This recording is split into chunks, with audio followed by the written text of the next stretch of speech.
எடப்பாடியை பிடிக்கலன்னு சொல்லிட்டு அவன் தோற்க வாய்ப்புள்ள அமமுகவுக்கு தோற்க வாய்ப்புள்ள, ஏன்னா ஜெயிச்சே தீர்வார்னு அவன் சொல்லல. கண்டிப்பா அவ்வளவு பெரிய கட்சி.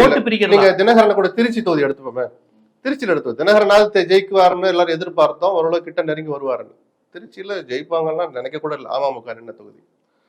அப்போ எடப்பாடியை பிடிக்கலைங்கிறதுக்காக நான் அமமுக கூட ஓட்டு போடுவனே தவிர திமுக ஓட்டு போட மாட்டேன்னு 24லயே முடிவெடுத்த அதிமுக தொண்டை இப்ப மட்டும் எப்படி சார் திமுக போடுவான்?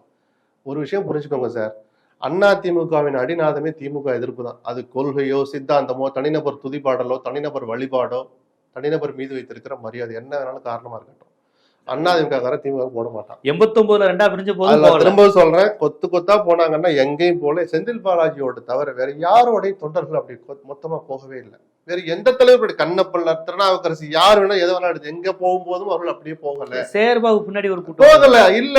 நீங்க செந்தில் பாலாஜி கம்பேர் பண்ணும்போது சேகர்பாபு எத்தனை பேசுவோம்? அவர் மந்திரியான பிறகு அதிகாரத்தின் அடிப்படையில் இப்ப இழுத்துக்கிட்டு இருக்கலாம். சேகர்பாபு பெருசாலாம் தொண்டர் படையெல்லாம் போகல.